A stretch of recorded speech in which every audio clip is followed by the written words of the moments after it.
Olá, pessoal, meus amigos, minhas amigas, está começando mais um programa Pascom em Ação. Pascom em Ação deste sábado, dia 13 de janeiro de 2024. Claro, hoje eu, Cleide Barbosa, estou na apresentação do programa. A Tatiana Ludos está descansando neste sábado, mas na semana que vem está de volta aqui para comunicar bem, comunicar boas notícias com os pasconeiros e pasconeiras que acompanham a Rádio 9 de Julho, pelo site, pela nossa rádio, pelo aplicativo da Rádio 9 de Julho, que você pode baixar também no seu celular.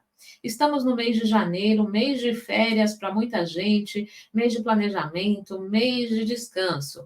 E o passeio, o descanso, podem também ser uma experiência de fé. E muita gente, graças a Deus, busca essa experiência de fé quando tem oportunidade. Por isso, neste sábado, o tema do Pascom em Ação é o turismo religioso. Afinal, o número de turistas que encontram na fé a motivação de suas viagens cresce a cada ano. E nós temos convidados especiais para conversar conosco sobre essa temática importante e que com certeza vai te ajudar também a se planejar e, quem sabe, ter essa experiência de fé, né, nas suas viagens, nos seus passeios.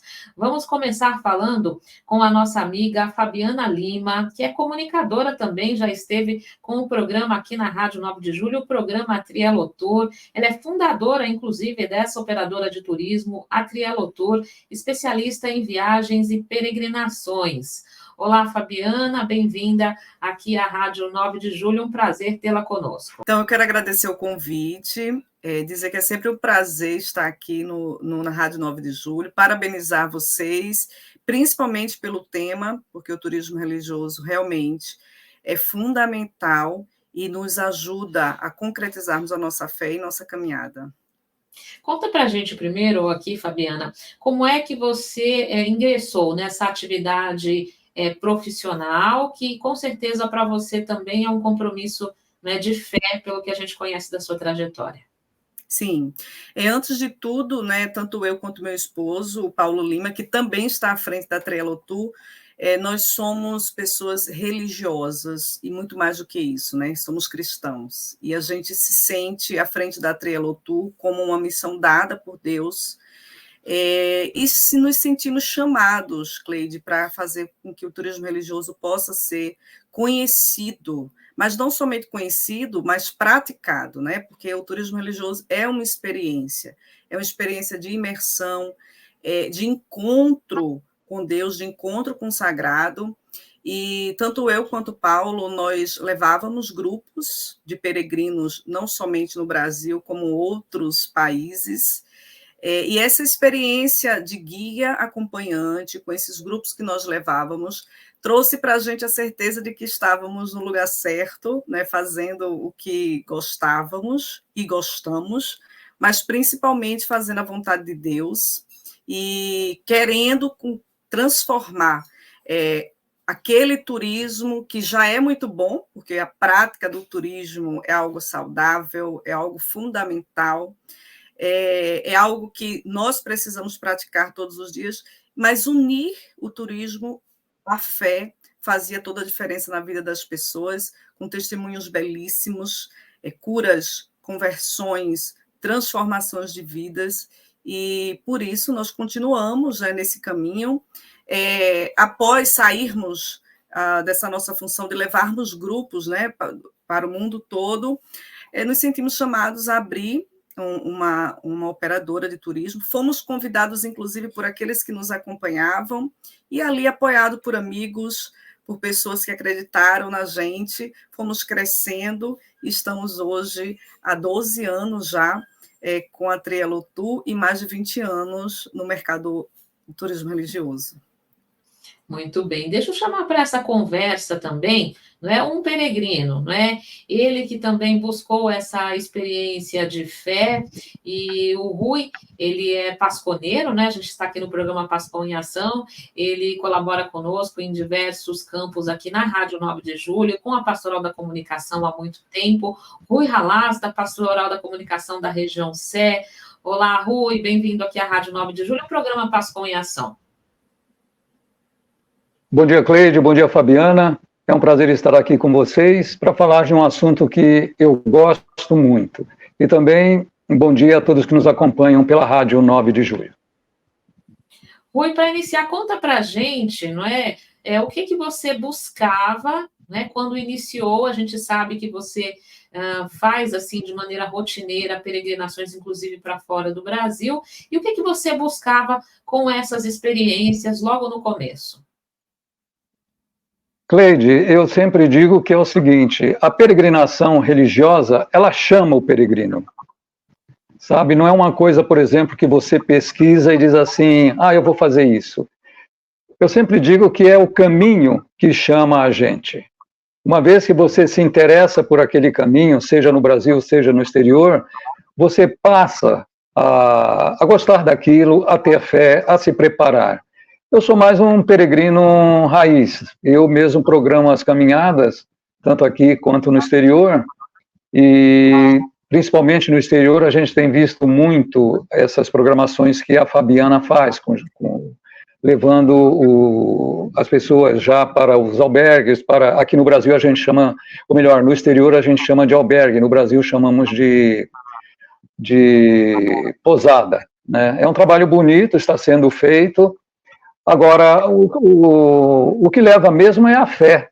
É uma coisa muito grande aquilo que move a gente, porque fazer um turismo a pé, fazer uma peregrinação a pé, precisa realmente ter uma fé muito grande naquilo que você acredita. E tanto lá quanto aqui nós temos diversos campos, diversas maneiras de fazer esse turismo. Lá a gente diz na Europa que todos os caminhos levam a Santiago. E pelo que a gente vê aqui no Brasil também, região sudeste, Minas, São Paulo, os estados próximos a Aparecida, né, ao nosso estado, logo mais todos os caminhos vão levar também a Aparecida. Perfeito, né? O Santuário Nacional, nós temos um Santuário Nacional e quantos outros?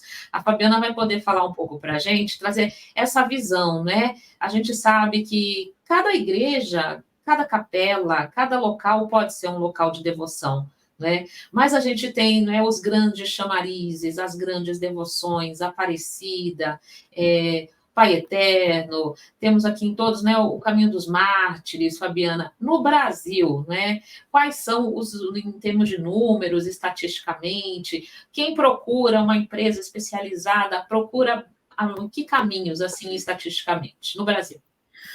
Olha, Cleide, nós somos efetivamente um país muito religioso, né? Eu falava agora há pouco que o Brasil tem crescido cada vez mais com experiências de fé, proporcionando, inclusive, caminhos e experiências místicas que têm crescido cada vez mais, mas já temos vários caminhos consolidados, várias experiências, uma delas, com certeza, é a Aparecida, e é bem interessante que realmente, a Rui falou uma frase, que todos os caminhos levarão até a Aparecida, porque existe, inclusive, um projeto hoje, né? A Aparecida já faz esse caminho de encontro, de caminhada, esse peregrino que vai por si só, que vai ao encontro de Nossa Senhora Aparecida, dessa experiência de fé, mas existe sim um projeto hoje a nível Brasil para que todos os caminhos encontrem a Mãe Maior, né, e abrace esse caminho principal de fé que hoje abraça todo o Brasil, que é o Santuário de Nossa Senhora Aparecida, que também, Cleide, é um dos principais.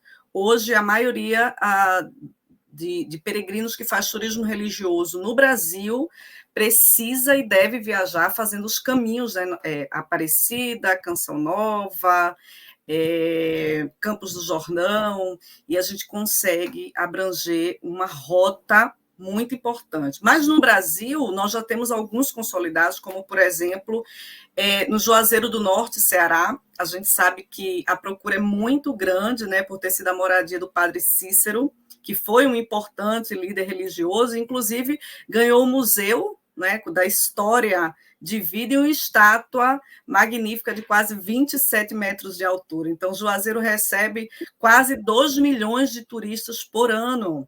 Né, fica na região do Cariri, no sertão nordestino, e é um polo cultural maravilhoso. A gente tem também no Brasil hoje Nova Trento, Santa Catarina, né, que a principal proposta de atração, né, de espiritualidade, a Igreja de Santa Paulina, que é em homenagem à Madre Paulina, que foi canonizada. Mas também, como eu sempre gosto de dizer, o turismo religioso é muito mais, e não apenas uma experiência de fé, é também uma experiência cultural, de preservação, inclusive cultural e histórica, e isso contribui bastante, não somente com o peregrino na sua busca de experiência de fé, mas também com a igreja como um todo, e principalmente no cenário global, né? Eu vou falar um pouquinho mais sobre isso. Mas falando ainda sobre aqueles que são consolidados, a gente tem Ouro Preto, Minas Gerais, com construções da época, né? Colônia de Portugal, repletas de igrejas maravilhosas, não é tão conhecida como outros caminhos que nós fazemos, como o Círio de Nazaré, né, que é efetivamente é uma das maiores festas que existem religiosas hoje no Brasil, mas tem crescido bastante porque os peregrinos conseguem unir essas três relevâncias dentro do turismo, que é cultura, história, lazer e também fé. Temos Salvador, Bahia, com a Igreja do Nosso Senhor do Bonfim, tem Belém do Pará, como eu já falei, com o Círio de Nazaré, né, que é uma das maiores. Tem Trindade, Goiás, também, com a Basílica do Divino Pai Eterno, e é uma festa muito conhecida hoje, muito tradicional, os peregrinos continuam viajando bastante. E outros polos, Cleide, que Deus tem inspirado, tem movido, tem trazido experiências. Aqui em Pernambuco, por exemplo, né? Nós temos a cidade de Brejo da Madre de Deus, que fica mais ou menos 200 quilômetros de Recife, e todo mundo conhece como o maior espetáculo, né, que acontece todos os anos da Semana Santa, mas recentemente também contribuí com um caminho que hoje tem sido feito com o padre Adilson Simões, na experiência do Santuário da Divina Misericórdia, que ele tem levado milhares de fiéis, um espetáculo maravilhoso de final de ano. Enfim, é uma riqueza enorme e possibilidades também gigantes para que a gente possa experimentar a fé através do turismo. Olha, muitas indicações importantes aí, né, que a Fabiana trouxe para a gente, né? Isso nos alegra muito, como o cristão católico busca, não é?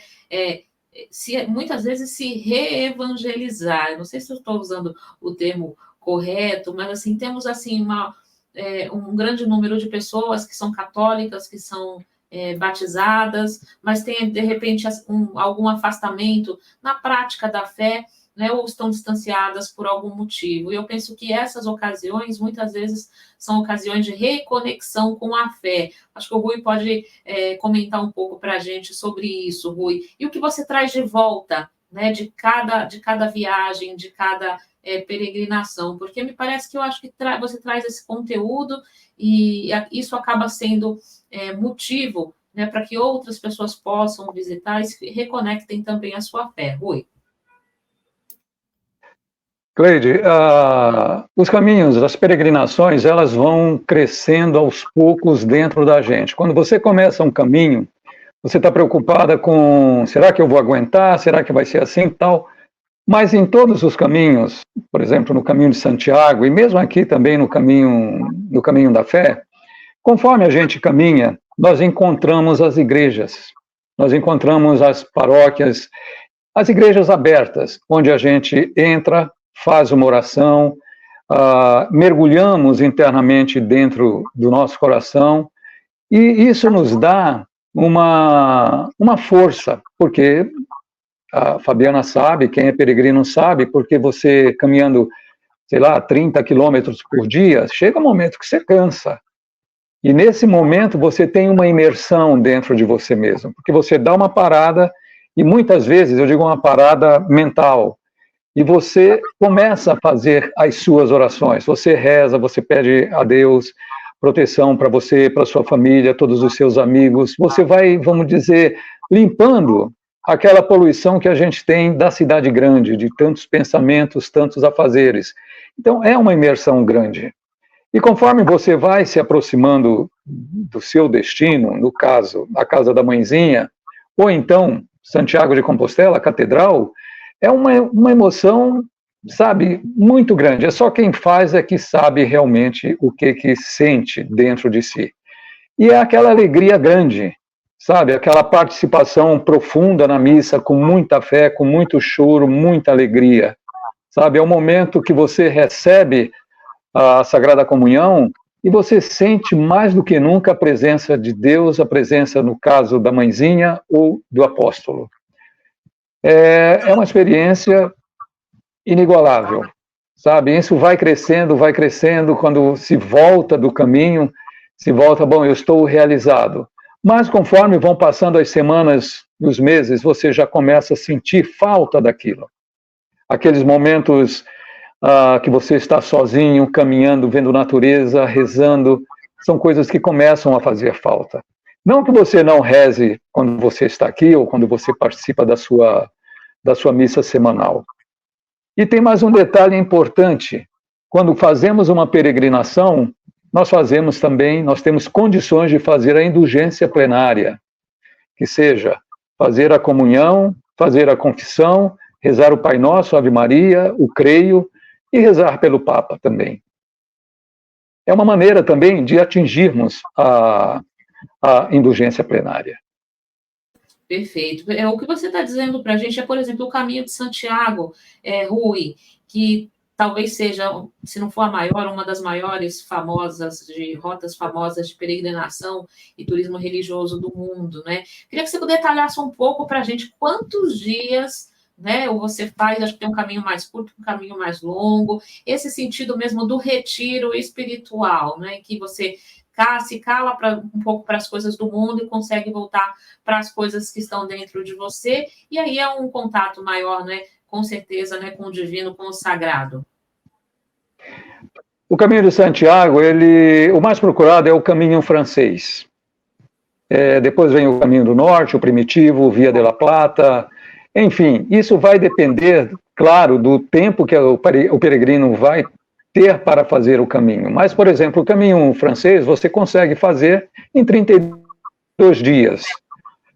O Via de la Plata você puxa um pouco mais, já são uns 40 dias. Eu estive agora, no final do ano passado, eu fiz o caminho com a minha esposa, nós alargamos um pouco, nós fizemos em 52 dias, para poder caminhar um pouco menos, aproveitando mais, inclusive, o turismo, porque passa-se por cidades grandes que têm aquele apelo turístico, e a gente precisa conhecer um pouco isso também. Isso vai muito do tempo que o peregrino tem. Por exemplo, um dado, por exemplo, lá da Oficina de Turismo de Santiago neste ano, quase 500 mil peregrinos passaram por Santiago. Esses quase 500 mil são os que receberam a Compostelana. Agora, o número é muito maior, porque tem aquelas pessoas, o europeu, ele faz por etapas. Ele vai estar de férias, faz 10 dias, faz uma semana, faz 3 semanas, e muitas vezes ele não vai até a catedral para pegar a Compostelana. Ele começa, por exemplo, vamos dizer, no francês, ele começa em Saint-Jean-Pied-de-Port e vai até metade. Depois, no ano seguinte, ele continua. Então, o número de peregrinos cresce barbaridade no mundo, inclusive lá, já que estamos falando disso lá. Agora, existe também uma coisa, vamos dizer, desagradável que está acontecendo lá, ou seja, é o chamado turisgrino, que são aquelas pessoas que tomam ônibus, param próximo da cidade e vão ficar no albergue, ocupando um lugar daquele peregrino raiz. Mas, de uma forma ou de outra, tudo dá certo. Sempre se resolve. Muitas vezes, quando você não tem a opção de ter uma hospedagem naquele albergue, a igreja próxima sempre fornece para você. E existe toda uma infraestrutura para isso, tanto das igrejas, quanto dos albergues, quanto do próprio caminho, sinalização, custos, etc. Perfeito. Agora, pegando um pouco em gancho nisso que você está dizendo, Rui, o peregrino, não é? Ou o turista que vai por vai esses locais por conhecimento, por curiosidade, que pode ter uma experiência de fé também, mas ele espera chegar nesses locais e encontrar uma infraestrutura, encontrar bens preservados. Aí eu queria que a Fabiana retomasse essa questão, né? A Igreja Católica, sobretudo, né, toma a frente na preservação daquilo que são bens da própria Igreja, mas que é do povo, né? É um patrimônio da humanidade, né, muitas vezes.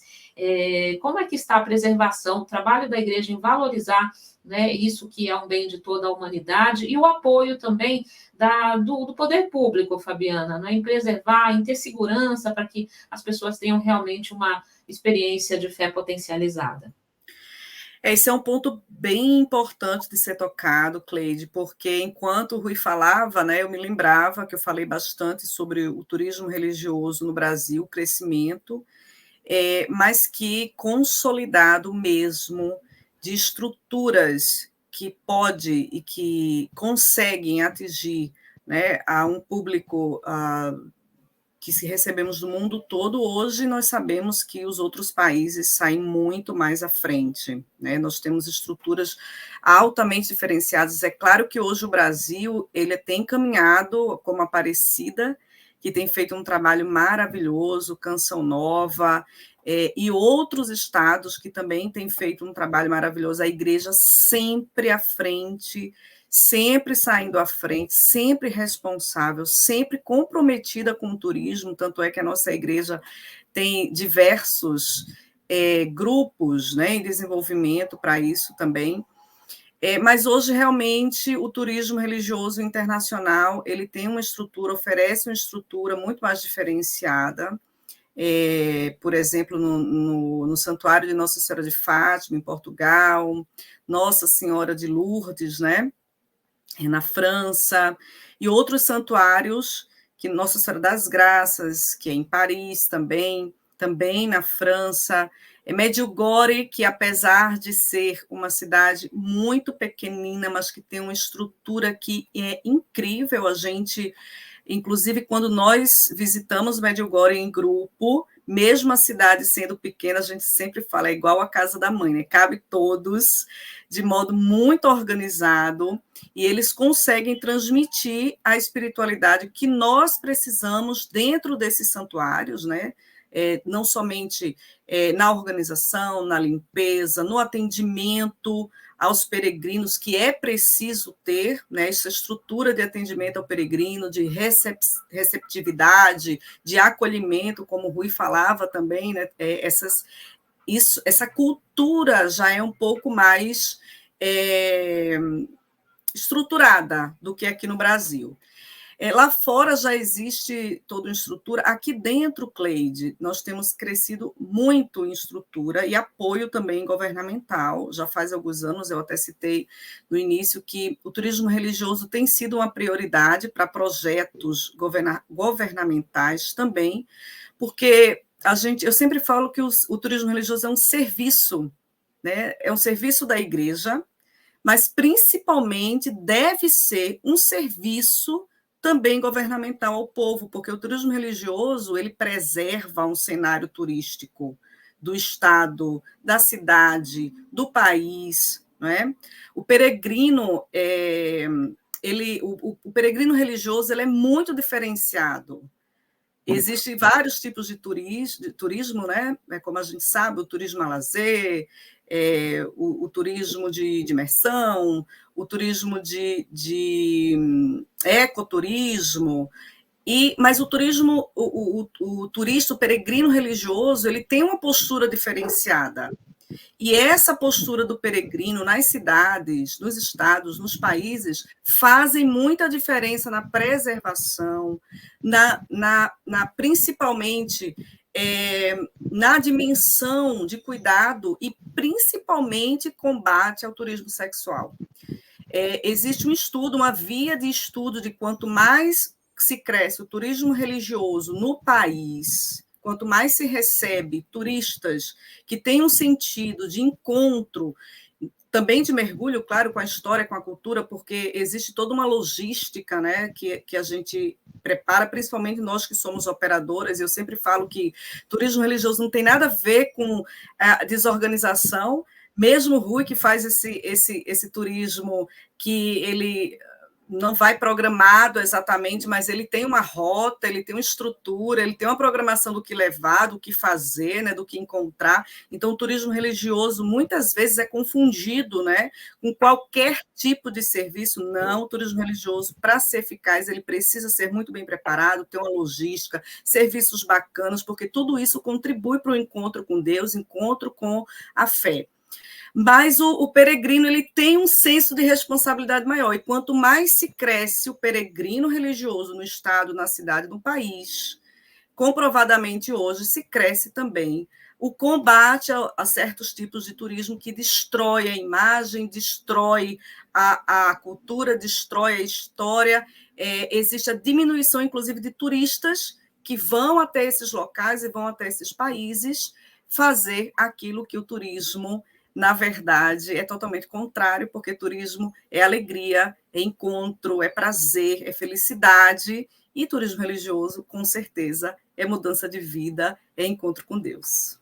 Nossa, que aspecto importante que você trouxe agora, viu, Fabiana? A gente olhar por esse aspecto do quanto o turismo religioso, os peregrinos contribuem para esse turismo total que tem no país, ao coibir essas práticas, né, que são crimes tão danosas, né, à humanidade, até o trabalho escravo mesmo, né, ou análogo à escravidão, que também pode estar inserido nessas rotas de turismo, o trabalho infantil, a questão da exploração sexual mesmo, não é? Quer dizer, todos os benefícios que o turismo religioso, né, de cunho religioso traz para o país, sem contar a questão da economia, realmente, porque gira a economia, as pessoas, né, deixam ali, né, seus dividendos, e isso gera trabalho, e gera vida, e gera dignidade, e é em prol disso que a igreja luta também.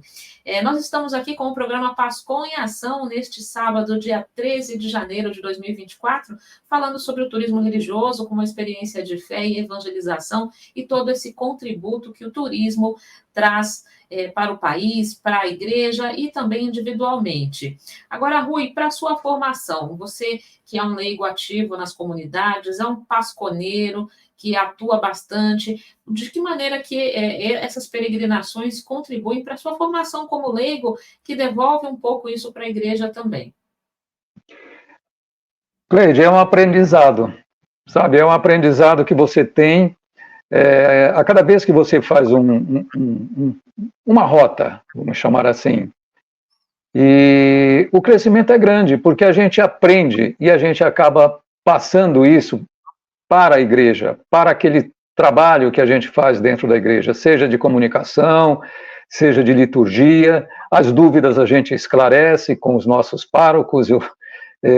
Qualquer dúvida que eu tenha, que eu veja, que eu perceba, eu sempre, você sabe bem, eu sempre esclareço tudo isso com o cônego Elmo. E é um aprendizado que só quem faz é que conhece. E fica realmente o convite, o incentivo para que todos que estão nos ouvindo experimentem a fazer um dia. Seja através de uma programação como agência de turismo, seja através de programação pessoal, através dos sites, é muito importante. Complementando isso que a Fabiana estava dizendo, o turismo religioso, o peregrino, ele não destrói. Ele dificilmente vai jogar uma garrafa plástica, PET, no caminho. Ele pode até recolher e levar o seu lixo com ele para que possa descartar corretamente. Ele não vai destruir uma flor, uma árvore, de forma nenhuma. Então, isso é cultura, isso é respeito, isso é atenção, isso é ser cavalheiro, uma dama, né? Temos esse cuidado com aquele caminho. O caminho da fé, hoje, ele está muito bem estruturado, Eu tive a oportunidade de fazer a fé há 12 anos atrás, e não era do jeito que é hoje. No ano passado, eu e minha esposa, nós fizemos um treino do Caminho da Fé antes de irmos fazer o Caminho do Norte lá na Espanha. E deu para perceber que o Caminho da Fé ele está muito bem estruturado, existe um respeito tanto para os peregrinos como do peregrino para as pousadas e as igrejas. E uma coisa importante, é importante participarmos da missa, mesmo na semana, naquela cidade que a gente está. E muitas vezes o pároco ou o presidente da celebração, ele junta os peregrinos. Eles fazem uma bênção só para nós. Isso é uma coisa que arrepia a gente, né? E isso acontece não só aqui na fé, como também nos caminhos lá da Europa. É interessante a gente perceber essa dimensão mesmo da Igreja Católica, né? Porque o católico significa universal, não é? Então, ele é católico aqui, né, no Santuário de Aparecida, ele é católico na igreja do bairro dele, mas ele vai à Espanha, ele vai à França, ele vai a Portugal, ele vai ao Vaticano e se sente irmanado, né? Exatamente por essa pertença, realmente, esse sentimento, né, de ser uma igreja universal. A gente não conseguiu falar com ele desde o começo, a gente vai tentar uma palavra com ele agora, que seria o nosso participante também, o José Eduardo Rodrigues, ele é mestre em teologia, participa da comunidade Nossa Senhora de Guadalupe, lá na região Ipiranga. Olá, José, nos ouve bem? Bem-vindo. Bom dia, tudo bem? Muito Desculpe, Bom dia, bem. José. de comunicação. Bom dia, Rui, tudo bem? Bom dia, José. Tudo jóia. José, traz para a gente também a sua contribuição em relação a esse tema que falamos aqui hoje, turismo religioso, as peregrinações, não é? Você já fez? Quantas você já fez? O que significa para você também, não é? Que é um estudante de teologia que deve beber também, não é? Nesses locais sagrados, né? Locais preciosos para a nossa cultura e para a nossa fé. Bom dia a todos novamente, né? Eu já fiz algumas peregrinações, né? Todo mês nós fazemos um trajeto do caminho da Rota da Luz. Saímos de Pinda para Aparecida, só o trecho final da Rota da Luz. Isso nós fazemos mensalmente, eu e minha esposa. Mas nós já fizemos, agora nós vamos no Carnaval novamente fazer mais um trecho do Caminho da Fé. E é uma experiência muito importante, né? Porque você troca informações com pessoas, cada um está com um propósito diferente, né? O Rui já deve ter falado aí, né, pelos caminhos que ele fez no exterior. Já tive a oportunidade de fazer alguns caminhos chegando também em Lourdes, né, na França. Mas aqui no Brasil, a Rota da Luz e o Caminho da Fé, né, são dois caminhos que se entroncam, né, como o Rui colocou aí um pouco antes, deu para pegar uma parte, né, todos os caminhos levarão à Aparecida, e a gente percebe, né, que existe já uma preocupação em estruturar esse caminho. Algumas associações têm trabalhado muito com relação a esse estudo, essa preparação do caminho, mas ainda há alguns trechos, às vezes, que fica abandonado, né? Em duas oportunidades, o mato cobriu placa, né? E o pessoal se perdeu, inclusive quem estava guiando o grupo. Eu também sou do tipo do Rui, né? Coloca a mochila nas costas e vai embora, né? Não tem um guia junto, mas teve oportunidades que algumas pessoas se perderam no caminho. Então, existe ainda uma necessidade de melhorar essa estrutura. Mas, em geral, né, nós vemos no caminho da fé expressão de devoção, a busca de graças especiais, tudo isso nós encontramos nas pessoas durante o caminho. À luz da teologia, José, aproveitando aí o seu conhecimento de teologia, à luz da teologia, esse se colocar a caminho, né, o povo de Deus que caminha, né, isso é também bastante buscado, esse sentido, né, maior do turismo religioso quando se caminha, quando se peregrina, não é? Sim, por outro lado, né, esses caminhos eles estão relacionados sim a uma busca da iluminação interior, né? Uma busca de uma expansão da consciência. Esse caminho ele envolve também uma expressão, uma exploração essencial da própria existência, né, da pessoa, do transparecer, das limitações da mente, do ego. Então, existe, diante de várias religiões, de várias culturas religiosas, por questão da fé, nesse caminho você também pode explorar, não é só católico que faz o caminho. Sim. O caminho da fé, você tem várias religiões que estão ali junto, se se entrega numa procura interior, né? Se coloca caminho de forma interior, uma meditação, que é muito praticada nesse caminho. E o interessante, o Rui já deve ter tido essa experiência, às vezes nós estamos na frente de um grupo, às vezes nós estamos atrás do grupo, né? Então o caminho ele é pessoal, né? Então ele vive, né? Você vive o seu caminho, mesmo estando num grupo grande, né? É como se você estivesse vivendo toda a sua trajetória de vida, né? Você às vezes está sozinho, às vezes está com o grupo, às vezes você está puxando o grupo, às vezes você está no último lugar do grupo, né? Empurrando o grupo, né? É muito interessante essa coisa, porque ela traz uma meditação, uma prática central, né? Pessoal, individual para cada caminho. Muito bem. Agora, Fabiana, Terra Santa, né? A gente não pode falar de turismo religioso sem falar na Terra Santa, nesse momento de conflito, que o Papa Francisco pede para que se cessem os conflitos, num local em que as três religiões convivem, né? O judaísmo, o cristianismo e o islamismo. Como é que tem sido a busca e a procura, né, das pessoas, dos cristãos fiéis, para irem à Terra Santa, e como é que está o trabalho de vocês nesse sentido?